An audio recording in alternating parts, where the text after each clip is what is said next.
এই উম্মত তো এক নেকি দিয়া জান্নাতে যাবে। কয় নেকি দিয়া? একটা নেকি দিয়া জান্নাতে যাবে এই উম্মত। অন্য উম্মতের কথা জানি না আমি, এই উম্মত এক নেকি দিয়া জান্নাতে যাবে। নবীর একটা আদর্শের কারণে জান্নাতে যাবে। সিরত মানি আদর্শ। আর এটা আমরা কদমে কদমে মুহতাজ।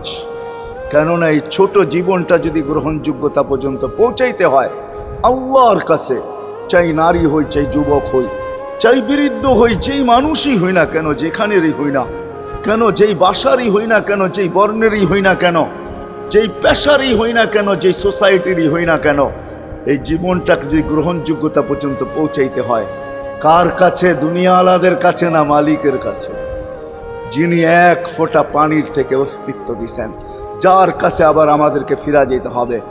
পালানের কোনো সুযোগ নাই। এই জন্যই কোরআন আমাদেরকে বোঝায় আইনাল মাফার। আল্লাহ বলতেছে কোথায় ভাগবে তুমি, বলো কোথায় ভাগবে? কবির কথাই সত্য, যদিও নাকি পালাও তুমি আকাশেতে লাগিয়ে সিঁড়ি, সিঁড়ি লাগাও যদি আকাশে চলে যাও, তো আল্লাহ বলে তোমার বাগার কোনো সুযোগ নাই। কেননা ইল্লা বিসুলতান, ওইখানেও আমার রাজত্ব, এইখানেও আমার রাজত্ব,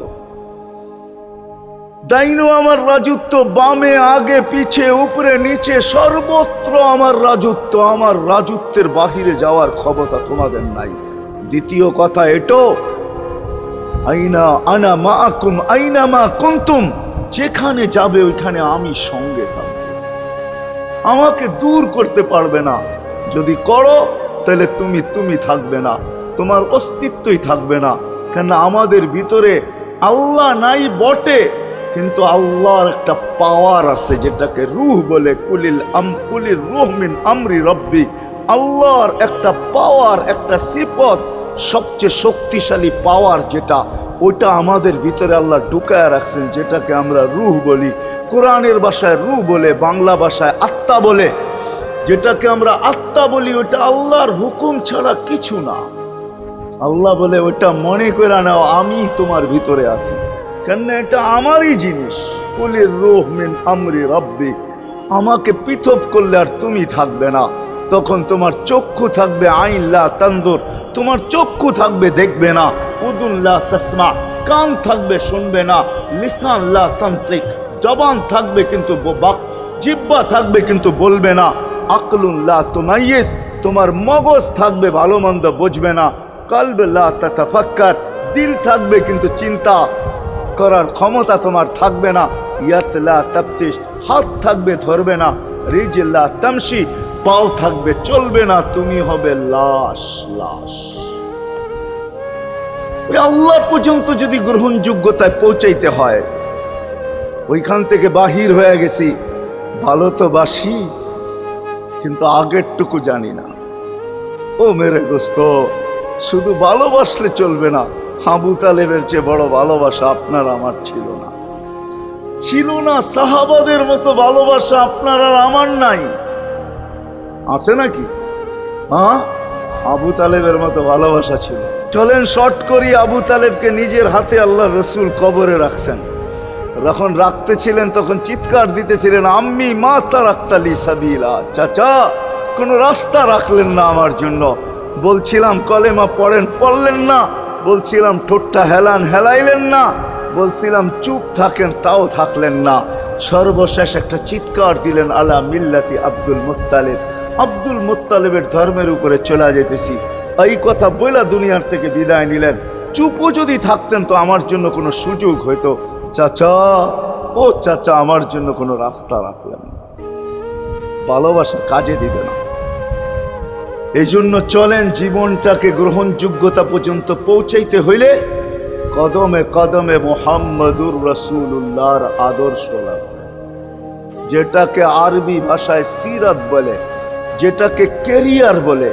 আল্লাহর রসুলের কেরিয়ার লাগবে, আল্লাহর রসুলের আদর্শ লাগবে, আল্লাহর রসুলের সিরত লাগবে, আল্লাহর রসুলের চরিত্র লাগবে।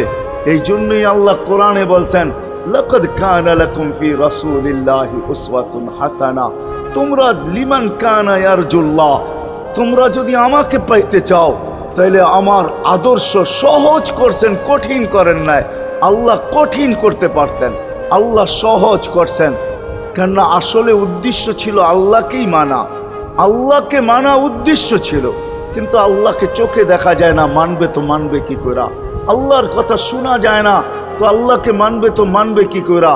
আল্লাহকে তো দেখা যায় না, আল্লাহকে তো আল্লাহর কথা শোনা যায় না, আল্লাহকে ধ্যান ধারণায় আনা যায় না, কোনো ধ্যান ধারণার ভিতরে আনা যায় না যে আল্লাহর আকৃতি এরকম। আল্লাহকে ধ্যান ধারণায় আনা যায় না, বর্ণনা দিয়ে শেষ করা যায় না। আল্লাহর বর্ণনা দিয়ে কেউ শেষ করতে পারবে না। কোরআন বড় কিছু আমাদেরকে বুঝাইছেন, অনেক বুঝাইছেন যে আল্লাহর বর্ণনা দিয়ে শেষ করা যাবে না। আল্লাহ শুধু আল্লাহ না, 99 নাম দেখলেই বোঝা যায় যে আল্লাহকে। আল্লাহ শুধু আল্লাহ না, আল্লাহ 99টা পদের অধিকারী।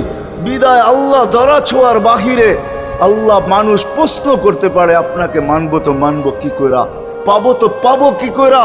তো আল্লাহ আসান করছেন যে আমার নবীর আদর্শের ভিতরে আমি লুকায়িত আছি। ফুলের ভিতরে যেরকম ঘেরান লুকায়িত থাকে, আমার নবীর আদর্শের ভিতরে আমি লুকায়িত। নবীর আদর্শ মানতে থাকবে, আমাকে পাইতে থাকবে।